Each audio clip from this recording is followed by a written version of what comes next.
Well, hello guys, welcome to all of you. And here we are going to start the concept of gate mathematics. And here I'm going to start from linear algebra. So one by one we will discuss all the topics that are in the syllabus of the gate for 2022. So my dear students, here we will start from linear algebra first of all. और linear algebra में बात शुरू करेंगे हम matrix से. तो बड़ा easy सा टॉपिक होने वाला आज के लिए. तो चलिए स्टार्ट करते हैं. तो सबसे पहला, जैसे कि मैं आपको बता चुका हूं कि टॉपिक हम जो स्टार्ट कर रहे हैं that is of linear algebra. और लीनियर अलजेब्रा में सबसे पहले मैं बात करूंगा मैट्रिक्स की गाइस. तो व्हाट इज मैट्रिक्स और किस तरीके से मैट्रिक्स को रिप्रेजेंट करते हैं. So let's see the concept of matrix. Matrix को हम इस तरीके से समझते हैं बच्चों कि matrix is such kind of a array. एक एरे जो कि हम कंप्यूटर की लैंग्वेज में समझते हैं कि जब हम कुछ नंबर्स को डिनोट कर सकते हैं एक कलेक्शन के रूप में और उन नंबर्स को इस तरीके से अरेंज कर सकते हैं लाइक 1 2 4 0 1 3 1 2 1. तो ऐसी जो कलेक्शन है इस तरीके से इसको रिप्रेजेंट किया जाता है और इसको हम बोलते हैं मैट्रिक्स. ओके. और मैट्रिक्स को ऑफनली हम जो डिनोट करते हैं वो होते हैं हमारे पास capital letter. That could be capital A, that could be capital B. These kind of a letters are used in order to denote a matrix. तो मैट्रिक्स इस तरीके से आप बना सकते हो. इसका डिफरेंट ऑर्डर भी हो सकता है. तो अब देखिए यहाँ पे जो मैंने डिजिट लिखे हैं इन डिजिट्स का आपस में यहाँ पे कोई कनेक्शन नहीं है, बट एक ग्रुप के अंदर एक एरे के अंदर हमने लिखा है. एरे क्या शो करता है कि इसमें कुछ रोज भी हैं, कुछ कॉलम्स भी हैं और हर एक एलिमेंट की एक प्रॉपर लोकेशन भी है. सो अगर मैं इसकी जर्नल नोटेशन की बात करूं बच्चों तो हम किसी भी मैट्रिक्स को ऐसे लिखते हैं. कैपिटल ए मान लीजिए लिख दिया, कैपिटल बी से भी आप डिनोट कर सकते हैं और यहाँ लिखते हैं ए आई जे. ए आई जे आपके हर एक एलिमेंट की जो पोजीशन है उसको डिनोट करता है. तो ए यहाँ पे मैट्रिक्स जो बन जाएगी उसको लिख सकते हो आप A11 A12 A1n. Okay. Similarly A21 A22 A2n and here you gonna write out AM1 AM2 और यहाँ पे आप लिख सकते हैं AMN.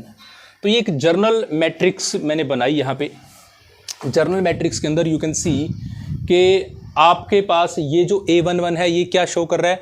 This is a position of this vector और इस वेक्टर की पोजीशन क्या है. 1 1 मतलब फर्स्ट रो फर्स्ट कॉलम, 1 2 मतलब first row second column, 1n means first row but nth column, A21 second row but first column. तो इस तरीके से हम किसी भी एलिमेंट को किसी भी उसकी पोजीशंस को हम डिफाइन कर सकते हैं मैट्रिक्स के अंदर. तो ये तो थी जर्नल मैट्रिक्स बच्चों. अब जर्नल मैट्रिक्स के बाद हमें मैट्रिक्स के ऊपर कुछ ऑपरेशंस यूज़ करनी है, इसकी कुछ प्रॉपर्टीज़ के ऊपर बात करनी है. तो सबसे पहले मैं डिस्कस करूँगा सम टाइप ऑफ मैट्रिक्स के बारे में.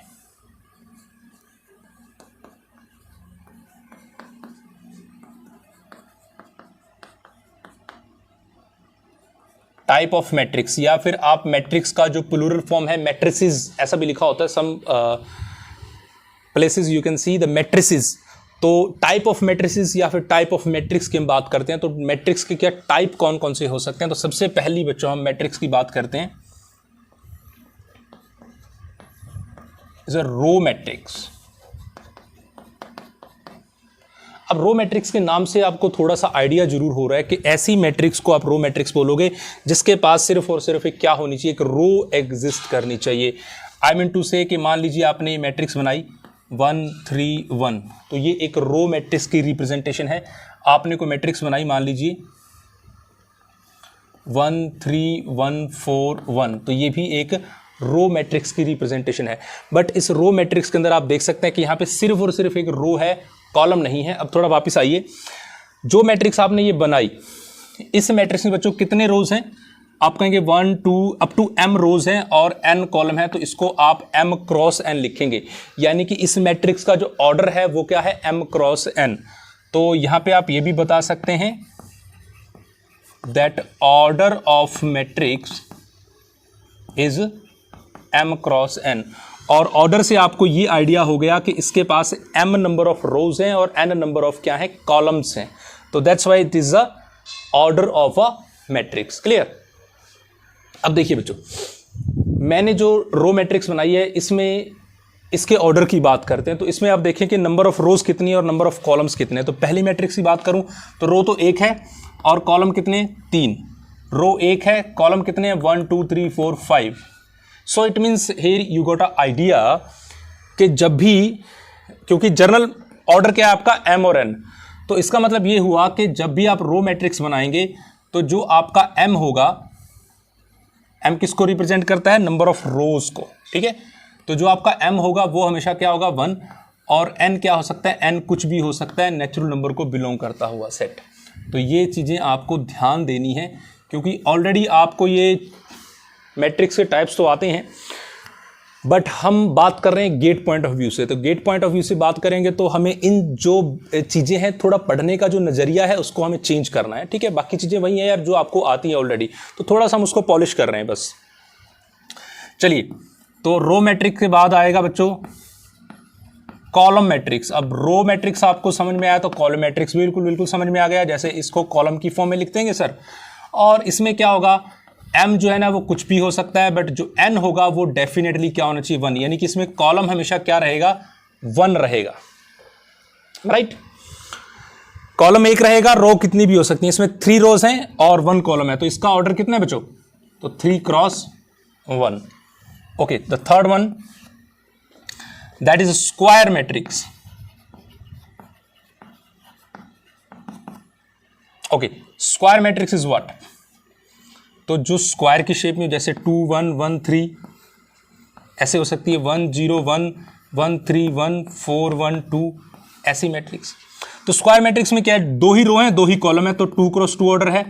3 कॉलम है, 3 रो है, 3 क्रॉस 3 ऑर्डर है। तो जितने नंबर ऑफ रोज हों उतने नंबर ऑफ कॉलम्स हों, तो उसको हम बोल देते हैं क्या? That is a square matrix. Logic clear हो रहा है? सो इट मीन्स यहां पे आपका m और n क्या होंगे? m और n हमेशा क्या होंगे? इक्वल होंगे। m and n both must be equal, and it is known a square matrix. चलते हैं आगे। The fourth one is rectangular matrix. अब बच्चों, रेक्टेंगुलर मैट्रिक्स के नाम से भी आपको आइडिया तो हो रहा होगा कि कुछ ऐसी मैट्रिक्स बनने वाली है रेक्टेंगल की शेप में, तो इसको बोलते हैं हम रेक्टेंगुलर मैट्रिक्स। अब देखिए यहाँ पे ऑर्डर कितना है इसका? 2 रोज हैं, 3 कॉलम। तो रेक्टेंगल ऐसे भी बन सकता है, रेक्टेंगल ऐसे भी बन सकता है, ये भी रेक्टेंगुलर मैट्रिक्स है। यहाँ पे क्या है? 3 रोज हैं और 2 कॉलम्स हैं। So it means we are sure that m और n का रिलेशन कैसा होना चाहिए। तो यहाँ पे m और n का रिलेशन बच्चों क्या होगा? m या तो n से छोटा होगा या फिर m n से बड़ा होगा, इक्वल नहीं हो सकते। It means you can say that m not equal to n if, क्योंकि इस तरीके से अभी हम जो गेट में कुछ क्वेश्चन आए हुए हैं उनके ऊपर भी बात करेंगे। तो लॉजिक क्लियर हुआ यहाँ पर रेक्टेंगुलर मैट्रिक्स का। इसके बाद बात करते हैं बच्चों नल मैट्रिक्स की। नल मैट्रिक्स ऑब्वियस सी बात है 0 0 की शेप में लिखी जाएगी, और इसको डिनोट करते हैं बच्चों O से। That is a null matrix, that's enough. तो नल मैट्रिक्स का हर एक एलिमेंट हमेशा क्या होगा? 0। Every element of a null matrix must be 0। चलिए बच्चों आगे चलते हैं। वेल, नल मैट्रिक्स के बाद है हमारे पास diagonal matrix. That is part number 5, that is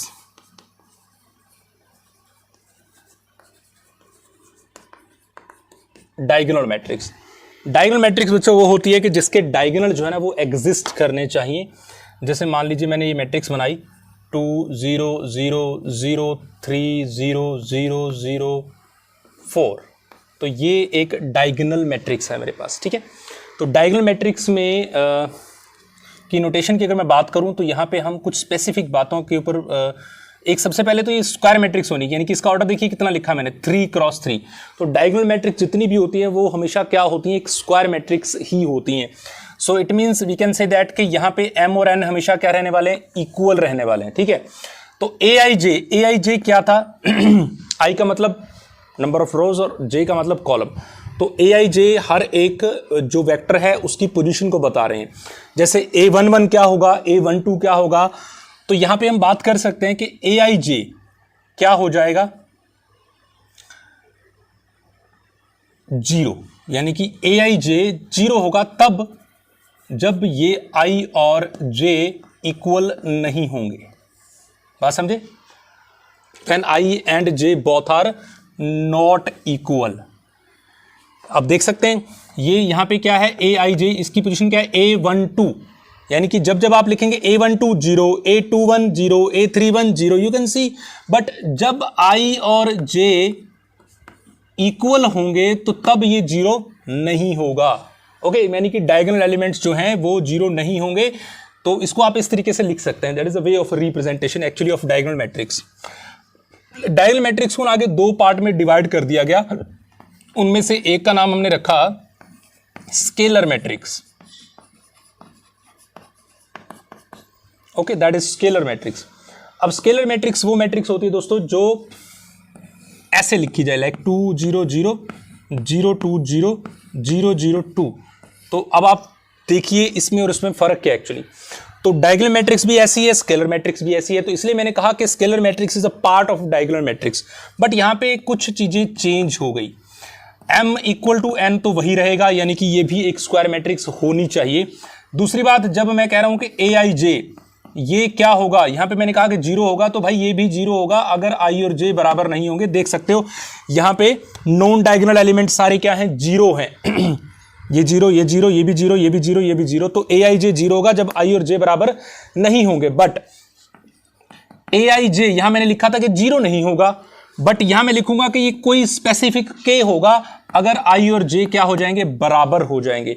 यानी कि कोई एक जो एलिमेंट है डायगोनल पे आने वाला वो भाई फिक्स हो गया, लाइक 2 है तो 2 ही आएगा, 3 है तो 3 आएगा, 4 है तो 4 आएगा। बट डायगोनल मैट्रिक्स में 2 3 4 हो सकते हैं, 4 5 6 हो सकते हैं, डिफरेंट हो सकते हैं। बट स्केलर मैट्रिक्स का मतलब क्या है कि वहां पे जो डायगोनल एलिमेंट आएंगे वो फिक्स हो जाएगा, वही रहेगा। 2 है तो 2 2 2 आएगा, 3 है तो 3 3 3 रहेगा, ठीक है ना। अब स्केलर के बाद इसी की ही एक और वैरायटी है जिसको आप बोलते हो identity matrix. Identity matrix is the most important matrix for all complete linear algebra, क्योंकि यहां मैट्रिक्स आपको बहुत बहुत फायदा देने वाली है। इससे ऊपर हम बहुत सारी जो प्रॉपर्टीज हैं, बहुत सारी जो लॉ हैं मैट्रिक्स के, वो डिपेंड करते हैं। तो ऐसी मैट्रिक्स को हम क्या बोलते हैं बच्चों, आइडेंटिटी मैट्रिक्स बोलते हैं। कंडीशन क्या है, स्केलर स्क्वायर मैट्रिक्स होनी चाहिए। कंडीशन क्या है, ए आई जे 0 होगा जब I और J बराबर नहीं होंगे। ए आई जे इक्वल होगा 1 के जब I और J इक्वल होंगे। तो तीनों में फर्क समझ में आया आपको। यहां डायगोनल अलग अलग हो सकते हैं, स्केलर में डायगोनल फिक्स रहेगा, आइडेंटिटी में डायगोनल 1 रहेगा। So can we say that every diagonal matrix is scalar? No, clear. But every scalar matrix is diagonal? Yes of course. Diagonal में तो सिर्फ इतनी कंडीशन है ना कि डायगोनल एलिमेंट होने चाहिए। तो हर एक स्केलर मैट्रिक्स डायगोनल होती है, हर एक आइडेंटिटी मैट्रिक्स डायगोनल होती है। तो क्या हर एक आइडेंटिटी मैट्रिक्स स्केलर मैट्रिक्स बोल सकते हैं that every identity matrix is scalar? Yes of course, क्योंकि स्केलर की कंडीशन क्या है कि यहां पे एलिमेंट जो आएगा वो फिक्स होना चाहिए। तो आइडेंटिटी में जो एलिमेंट आ रहा है वो फिक्स है। तो भाई यही क्वेश्चन बन जाते हैं, ठीक है। छोटी छोटी सी बातें हैं, बहुत डीप नहीं है, बट इन्हीं चीजों को हम थोड़ा सा स्किप कर देते हैं पढ़ते वक्त। तो this is scalar matrix, this is identity matrix. I hope so that everybody understand now the concept of identity and scalar matrix. Now let's move for another matrix. Okay, let's move forward.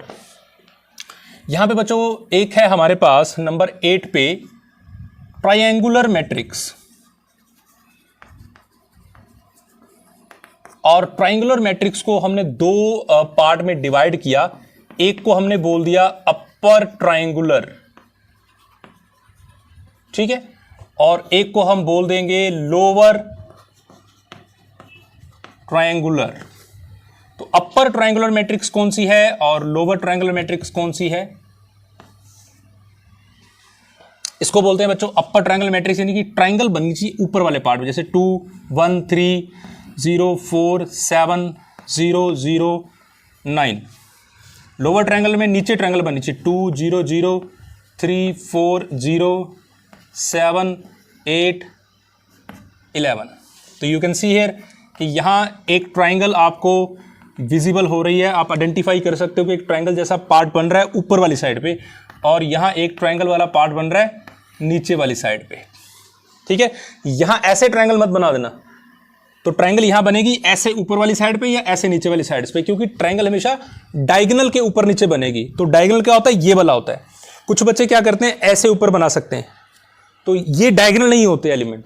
Okay, इसको और cross diagonal बोलते हैं इनको, तो but हमें diagonal चाहिए, तो ये डायगोनल नहीं है, इसलिए इस डायगोनल के ऊपर मैट्रिक्स बनेगी तो अपर, इस डायगोनल से नीचे बनेगी मैट्रिक्स तो लोअर ट्रायंगुलर। That's complete. अब इनको हम आगे जाके ना, ये बहुत काम की चीज़ें हैं ट्रायंगुलर मैट्रिक्स, जो कि हमने पढ़ी जरूर है, बट हमने कभी ये कोशिश नहीं की कि सर इनका यूज़ क्या है। तो इनका बहुत वाइड यूज़ है हमारे लीनियर अलजेब्रा में। मैं आगे जितने भी सिस्टम ऑफ इक्वेशंस की बात करेंगे, रैंक की बात करेंगे, तो वहाँ ये बहुत इंपॉर्टेंट रोल प्ले करेंगी, ये दोनों ही मैट्रिक्स। तो इनके एक नाम और होते हैं बच्चों, जो अपर ट्रायंगल मैट्रिक्स होती है ना, इनको आप बोल देते हैं रो एक्लन फॉर्म। एक नाम है, इसको आप याद रखेंगे, that is also known as row echelon form. और इसको बोल देते हैं आप कॉलम एक्लन फॉर्म। तो it is known as column echelon form, it is known as row echelon form. तो ये दोनों बड़ी काम आएंगी, इनको आप याद रखें। इसके बाद और भी जो टाइप है मैट्रिक्स के, वो भी इंपॉर्टेंट है, क्योंकि उनको हम एडवांस टाइप ऑफ मैट्रिक्स बोलते हैं। उनमें से मैं कुछ के नाम आपको अभी बता देता हूं, क्योंकि वो भी बहुत इंपॉर्टेंट है और उनका यूज़ पहले नहीं होता था, बट पिछले कुछ सालों से हम देख रहे हैं कि गेट के एग्जाम्स में उनके ऊपर बात हो रही है, ऊपर यूज़ कर सकते हैं। तो सबसे पहली जो ऑपरेशंस हम यूज़ करने जा रहे हैं, that is known as transpose of a matrix. तो here I am gonna write out that transpose of matrix.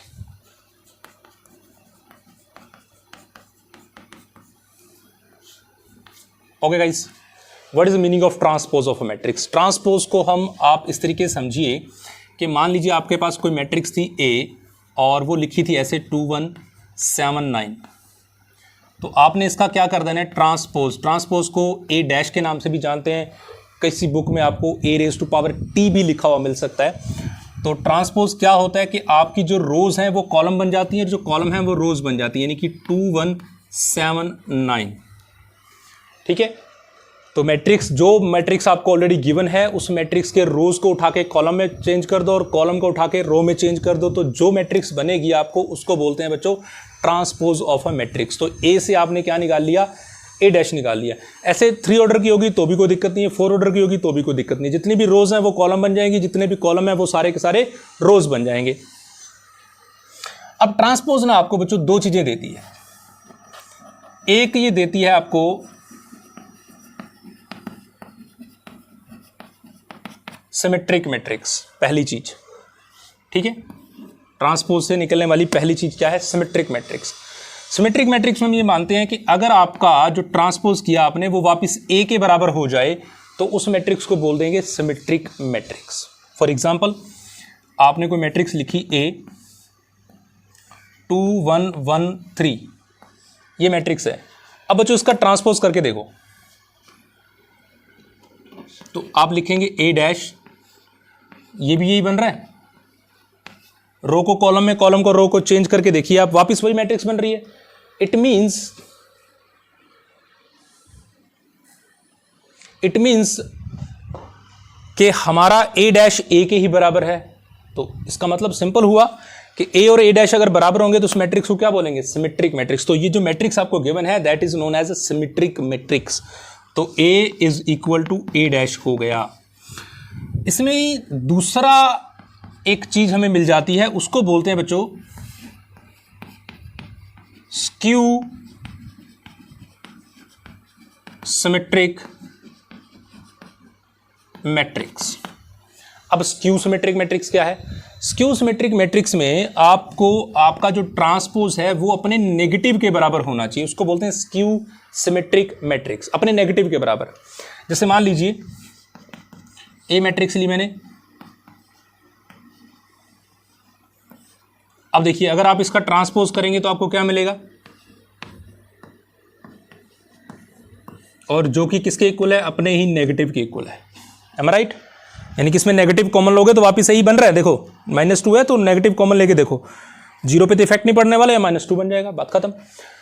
तो जब A dash is equal to A हो जाए तो that matrix is known as symmetric matrix, और जब A dash is equal to negative of A हो जाए तो that matrix is known as skew symmetric matrix. बात क्लियर? अब इसका फायदे की बात करते हैं। तो देखो बच्चों सिमेट्रिक और स्क्यू सिमेट्रिक का कंसेप्ट तो हमें समझ में आया। अब सबसे कुछ नोट कीजिए, कुछ इंपॉर्टेंट बातें इस सिमेट्रिक और स्क्यू सिमेट्रिक के बारे में। पहली बात ये लगती है मुझे कि every square matrix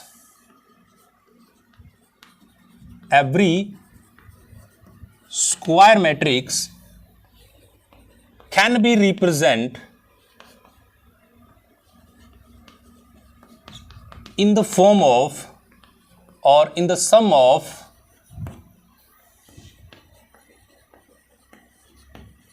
symmetric and skew symmetric matrices।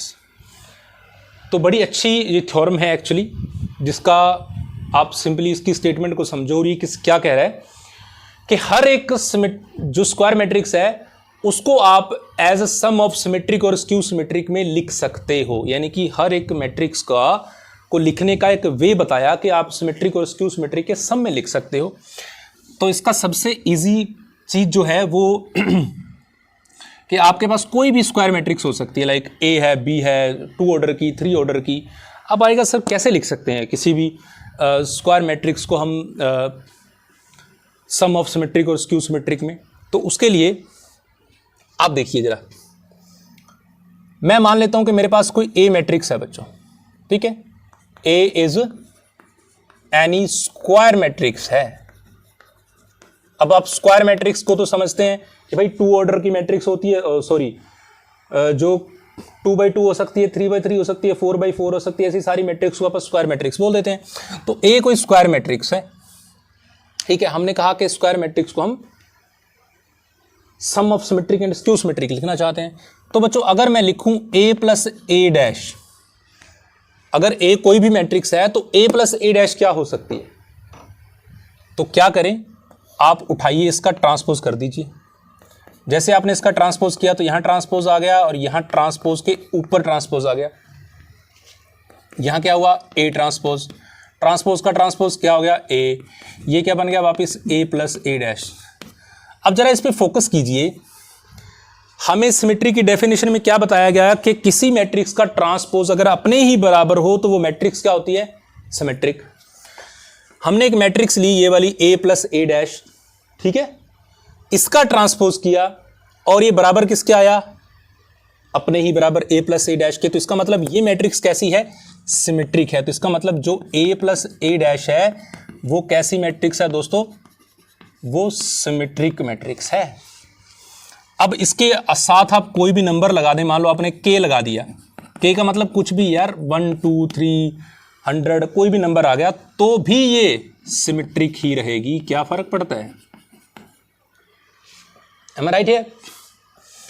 दूसरी बात अगर मैं करूं कि आपके पास a माइनस ए डैश उठा लो, इसका ट्रांसपोज करो तो आपको क्या मिलेगा, A transpose minus A transpose का transpose, A transpose minus A, minus common ले लूं तो क्या बन जाएगा, ए माइनस ए ट्रांसपोज। अब इसको ध्यान से देखो, किसी मैट्रिक्स का ट्रांसपोज अपने नेगेटिव के बराबर आ रहा है, किसी मैट्रिक्स का ट्रांसपोज अपने नेगेटिव के बराबर आ रहा है, तो इसका मतलब ये जो मैट्रिक्स है ये कैसी है भाई, इज स्क्यू सिमेट्रिक। हुई नहीं हुई, स्क्यू सिमेट्रिक की डेफिनेशन यही तो है कि अपनी ट्रांसपोज अपने नेगेटिव के बराबर आना चाहिए। तो इसका मतलब अगर इसके साथ भी कोई नंबर लगा दोगे, जैसे मान लो के लगा दिया मैंने, तो वो भी क्या रहेगा भाई, वो भी स्क्यू ही तो रहेगा। ओके, तो यहाँ से ना कुछ चीज़ें हमें समझ में आई कि a प्लस ए डैश करो तो सिमेट्रिक होता है, a माइनस ए डैश करो तो स्क्यू सिमेट्रिक होता है। अब आइए वापस अपने लॉजिक पे। हमने कहा कि हम किसी भी मैट्रिक्स को as a sum of symmetric and skew symmetric लिख सकते हैं। तो मैं a को ऐसे लिखने की कोशिश करता हूँ, half of a plus A dash plus half of a minus A dash, लिख दिया जी। अब इसको सॉल्व करके देखो क्या वापस a बनता है क्या? ये देखो half of A dash, half of A minus half of A dash, तो minus half of A dash और half of A dash cancel हो जाएंगे, क्या बचेगा वापस a। तो a को ऐसे तो लिख सकते हैं। इसमें से मान लो मैंने लिख दिया p प्लस क्यू, नाम दे दिया इसको। अब वेयर p बराबर कौन है? Half of a plus A dash. और जरा ये देखो a प्लस ए डैश, के मैंने कहा था कुछ भी ले सकते हो भाई, हाफ लो, 1 लो, 2 लो, 100 लो, जो दिल करे वो लो। तो हमारा हाफ लिया हमने, तो half of a plus A dash क्या होगा? सिमेट्रिक होगा नहीं होगा? तो इसका मतलब ये क्या हुई? सिमेट्रिक। और क्यू की बात करें तो क्यू किसके बराबर लिया आपने? Half of a minus A dash. और ये क्या है? ये है स्क्यू सिमेट्रिक, है ना, ये दिस इज स्क्यू सिमेट्रिक। तो इसका मतलब आपने इस a को सिमेट्रिक प्लस स्क्यू सिमेट्रिक की फॉर्म में लिख दिया, और ये सिमेट्रिक होगी और ये क्या होगी? स्क्यू सिमेट्रिक होगी। Logic clear? अब वो आपसे क्वेश्चन ये पूछ सकता है कि कोई भी आपको मैट्रिक्स दे दी जाए बच्चों, और पूछा जाएगा that find the skew symmetric matrix of this matrix. और एज आई रिमेंबर कि आपके गेट में 2008 में क्वेश्चन पूछा गया था इससे रिलेटेड, और वो क्वेश्चन कुछ ऐसा था, if a is equal to 211 minus 4 then find skew symmetric matrix of a। ठीक है जी, आपको a मैट्रिक्स दे दी गई और पूछा गया कि भाई ये जो a मैट्रिक्स है इसकी जो स्क्यू सिमेट्रिक मैट्रिक्स बनेगी वो बताइए क्या होगी। तो ढूंढिए जला। तो अभी आपको पता है कि a अगर जो भी आपकी मैट्रिक्स है, किसी भी स्क्वायर मैट्रिक्स के लिए स्क्यू सिमेट्रिक ये होती है और स्क्यू उसकी क्या होती है? ये वाली। तो इसका मतलब स्क्यू सिमेट्रिक मैट्रिक्स कौन सी होगी? इसकी half of a minus A transpose. तो ये कैलकुलेट करना है, हाफ का हाफ लिखिए और a का a लिखिए, 211 माइनस 4 और माइनस a डैश यानी कि 211 माइनस 4, इनको कर दीजिए ऐड। हाफ ऑफ, देखिए बच्चों I am going to add, तो हाफ बाहर है, दोनों को पहले अंदर ऐड कीजिए। 2 माइनस 2 0, 1 माइनस 1 ये भी 0, 1 माइनस 1 ये भी 0, और माइनस 4 और प्लस 4 ये भी 0। तो चलिए भैया ये तो 0 मैट्रिक्स बन गई, क्या दिक्कत है? 0 is also a skew symmetric matrix, no problem. Okay, तो by the way you can find out this kind of a skew symmetric matrix, this kind of a symmetric matrix. Logic clear है? तो ऐसे कोई भी matrix आप उठा सकते हैं और उसकी ये दो फॉर्म आप निकाल सकते हैं।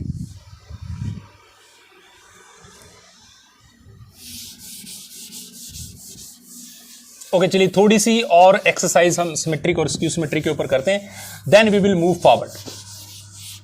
और देखिए, if I gives you if a is symmetric, मैंने आपको बता दिया दैट a एक मैट्रिक्स है जो कि सिमेट्रिक मैट्रिक्स है। तो पहली बात मुझे बताइए कि a प्लस ए डैश क्या होगा।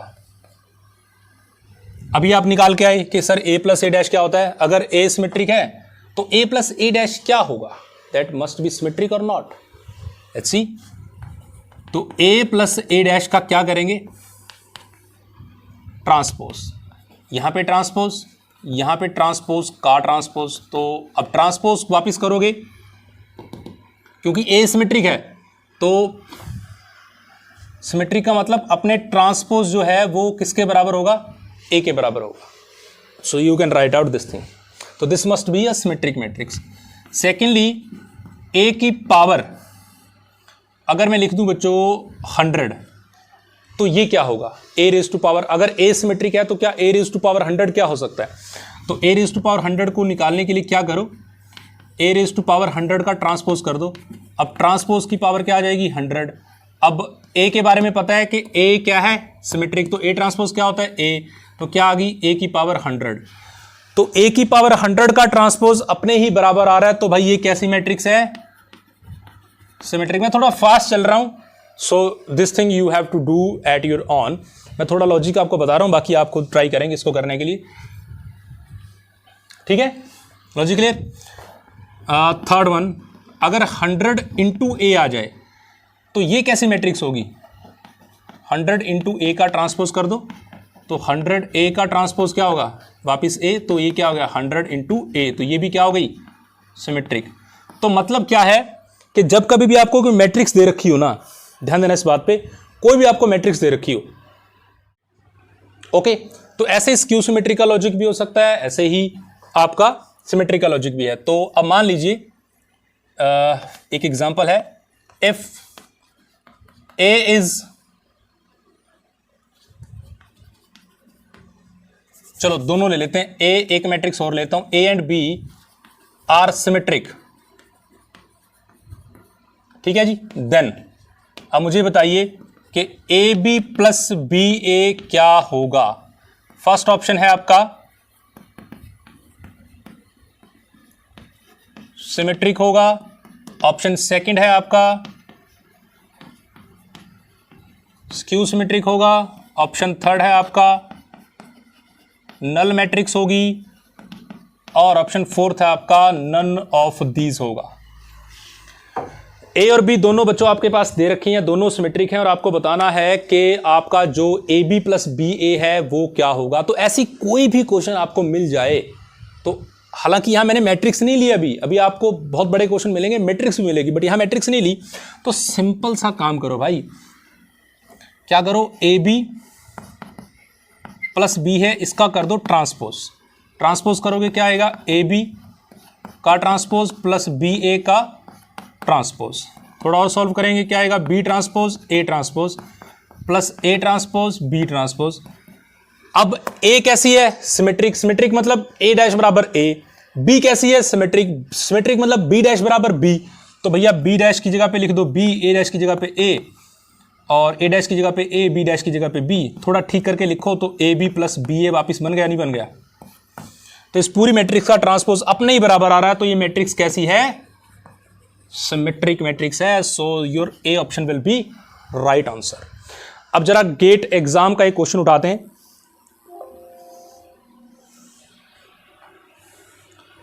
और ये आपके गेट में क्वेश्चन आया हुआ है बच्चों,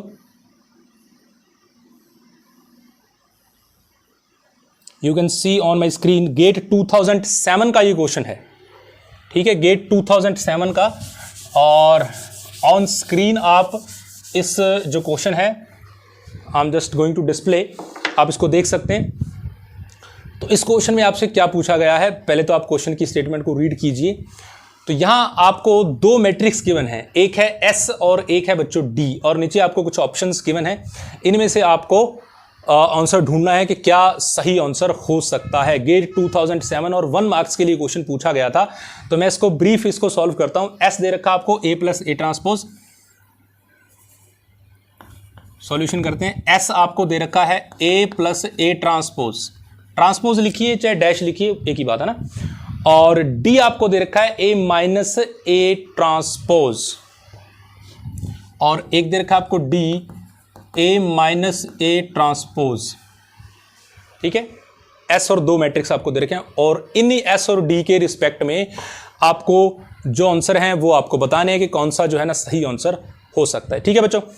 तो क्या करो, पहले इसको उठा लो, इसका कर दो ट्रांसपोज, इसका ट्रांसपोज तो फिर इसका ट्रांसपोज करना पड़ेगा, इसका ट्रांसपोज करोगे तो क्या आएगा, ए ट्रांसपोज प्लस ए ट्रांसपोज का ट्रांसपोज, ये क्या आएगा, ए ट्रांसपोज प्लस ए, सही करके लिखोगे तो ए प्लस ए ट्रांसपोज लिख सकते हो, और ए प्लस ए ट्रांसपोज किसके बराबर था, एस के, यानी पॉइंट एस के बराबर। तो एस आपका ये था, तो मैं इसी को एस ले लेता हूं, चलो एस का ट्रांसपोज, सॉरी, तो एस का ट्रांसपोज किसके बराबर आया, एस के। तो ये मैट्रिक्स कैसी हुई, सिमेट्रिक। यहां चलिए D बराबर क्या है, A माइनस ए का ट्रांसपोज। तो D का ट्रांसपोज उठाएंगे तो क्या आएगा, A माइनस ए का ट्रांसपोज का ट्रांसपोज। तो थोड़ा और सॉल्व करेंगे तो A transpose minus A transpose का ट्रांसपोज। और चलेंगे तो A ट्रांसपोज का मतलब A और इसका, सॉरी, इसका मतलब आ गया A। माइनस कॉमन ले लीजिए, A माइनस ए ट्रांसपोज, जो कि अपने किसके इक्वल है, माइनस ऑफ D के। तो D का ट्रांसपोज अपने नेगेटिव के बराबर है, तो इसका मतलब ये कैसी हुई, ये हुई skew symmetric. So option D will be your right answer, that S is symmetric and D is skew symmetric matrix. Okay, that was a question from your GATE 2007.